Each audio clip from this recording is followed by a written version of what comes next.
Hello and welcome to the State of Footy, the semi-regular football show where the jokes are funny on occasion. I'm wearing my Messi top because of the big award he won this week. Got this for €15 on the street in Barcelona. Shout out Barcelona, lovely city to visit. So yeah, let's get on with proceeding. Brentford had defeated West London rivals Chelsea by a margin of 2-0 in the Premier League. Chelsea now sit in 11th position in the league with 12 points from 10 matches. This means they are now closer to relegation than top 4. In rather surprising news, Everton have managed to win a game. A lone Dominic Calvert-Lewin goal saw them see off West Ham 1-0 at London Stadium. It may be an upset, but it's still not the biggest shock to come from the fixture, as that title is held by Sean Dyche not playing a 4-4-2, but for the 4-4-1-1. Always keeping us on our toes. For an unusual scoreline to one that was completely expected, Man City have emerged from the Manchester derby on the winning side. City had 3 times as many shots as United, just like how Man United centre-back Johnny Evans is 3 times the age of everybody else on the pitch combined. FC Köln have picked up their first Bundesliga win of the season under extraordinary circumstances as it came over local rivals Borussia Mönchengladbach. Both cities are located on or near the Rhine River, but it was Mönchengladbach's discipline which was running out of control, if you know what I mean, after they reduced to 10 men following a 72nd minute red card to Manu Kone. That's the river joke for all you river enthusiasts out there. Bayern Munich have defeated Darmstadt 8-0 in a finish saw Harry Kane pick up a second half hat-trick. The 3 red cards and 2 were given to Darmstadt, meaning by the end of the match they had only 1 more player on the pitch than they had goals conceded, which is an insane statistic. Speaking of lopsided scorelines in the Bundesliga that involve red cards, I know, tap into the niches here.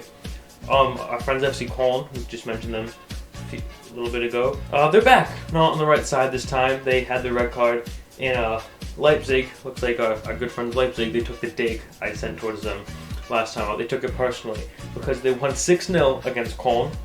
And Leipzig now find themselves 5th in the table. They've had a little bit of a rocky start, but they're back up to 5th.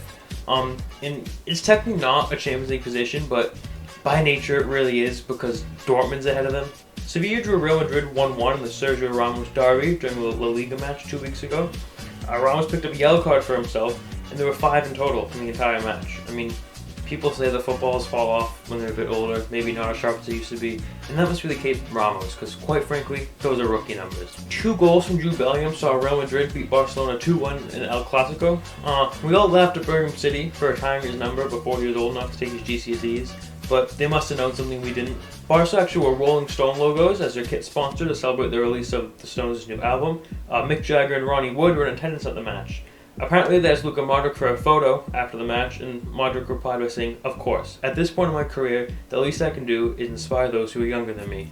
Really great sentiment from midfielder. I'm sure they had a lovely day out. Juventus have beat AC Milan 1-0 in a pivotal match of the Serie A title race. Juventus now sit in 2nd position, 1 point above Milan, and 2 points below first place Inter.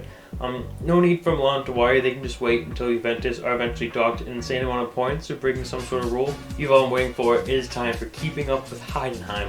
First up, we've lost 5-2 to Augsburg. Come on, Augsburg. I really expect better from people who are so well known for being peaceful. It's a joke for all the history nerds out there.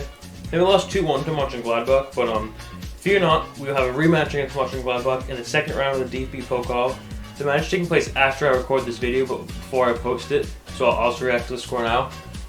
Great effort, lads. I know we get him. I know we get him. Heidenheim to the moon, baby.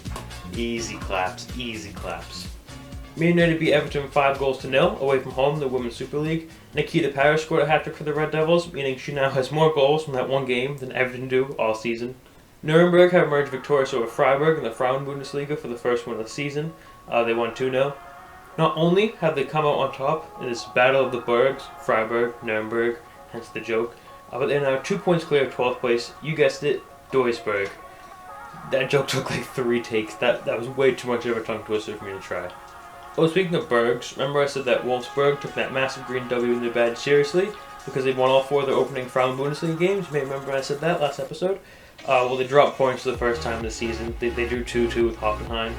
Looks like the kelusport curse might be striking again. Sorry about that, Wolfsburg. My bad. Real Madrid have picked up their first loss of the Liga F this season, following 2-1 home defeat to the hands of Levante. Real now find themselves behind Madrid CFF and ahead of Atletico Madrid in the table. Levante actually play Madrid CFF away in the next match. And I've never been to Madrid. I've heard it's alright. I've never actually been. But they must have a great sense of community if Levante need to go through all 3 of them in order to enter the title race. I mean, we are many, we are one, am I right? Paris FC have seen off Dijon 6-0 in order to keep up their perfect record in Division A Féminine this season. I mean, you would think an 100% record and goal difference of 17 would be enough to take spot in the league table, but no, that goes to Lyon, who also have an 100% record, and they have a goal difference of 19. However, one of them will have to blink as they face off against each other this coming Sunday. Mark calendars. Fear not, because even if one of them lose, they will still be 3 points clear of PSG, which might be the most PSG thing ever. Not really a threat, you don't have to worry with them. Potentially the biggest news of the week, mentioned a bit earlier, the 2023 Ballon d'Or ceremony took place this past Monday. Aitana Bonmati has kept up the 3-year streak of Spanish players winning the Women's Award. In the World Cup winning midfielder beat Chelsea Sam Kerr and Barcelona teammate Salah Paraguello to claim the prize for herself for the very first time.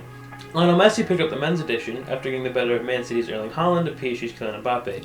It's Messi's 8th Ballon d'Or, which is more than anyone ever. He already had that record when he had 7, now he's 8. It's also the first time a player from the MLS has won the award. That is not a sentence I ever thought I would say in my life. An MLS player with the Ballon d'Or. However, it will not be the last time an MLS player wins the Ballon d'Or. No, no, no. If you think so, you are mistaken. Not if Christian Benteke has anything to do about it. May or may not have just used the most prestigious footballing ceremony of the year to make a Christian Benteke joke, but we move. Everton faced a deduction of 12 points over breaching rules of financial fair play. I mean, only Everton could break FFP rules and not actually make any good signings. I still don't know how they managed to do that, but they always find a way. Also, taking points from Everton seems like a bit of an unusual punishment. That's like threatening Harry Kane to strip all his trophies from him. I don't really get it. Now I'm going to end the episode on a serious and solemn note and celebrate the legacies of 2 heroes of the footballing world that we've unfortunately lost in the past week. The first is Bill Kenwright. He was the chairman of Everton Football Club since 1989, and he remained an active member on the board until his death. He was most notably incredibly active in support of families who lost loved ones in the Hillsborough disaster. In 2012, he famously said to those attempting to cover up the disaster, had picked on the wrong city and picked on the wrong moms, which is, as a Liverpool fan, as anyone really, it doesn't matter who you support, I love that line. He was also an incredibly vital supporter of the Bradley Lowry Foundation, which is set up in the memory of Bradley Lowry, who is a 6-year-old who unfortunately died from cancer in 2017. He was an incredibly generous and genuine man. Those close to him said he never did anything for recognition. He had a pure heart of gold and an incredibly profound impact in his community. His life and legacy will never be forgotten, and it will always live on in the countless hearts of people who he's influenced in a positive way. The second I'd like to pay tribute to is Manchester United England legend Sir Bobby Charlton. He passed away on the 21st of October, and he was the last survivor of the Munich air disaster of 1958. 8 of his teammates were among the 23 fatalities from the disaster, and he returned to playing football a month later, which takes an unthinkable amount of strength. I didn't realize that until I kind of looked into his life a bit more, and that I did not realize that was the case. That is absolutely incredible. And obviously, the Munich air disaster will never be forgotten and incredibly tragic. However, it did not define him. He had a legendary career in his own regard. Charlton had 584 matches for Man United. He scored 199 goals and 6 assists. He won 3 league titles, an FA Cup, 2 Charity Shields, a European Cup, a World Cup with England, the 1966 Player of the Year. He won the 1966 Ballon d'Or.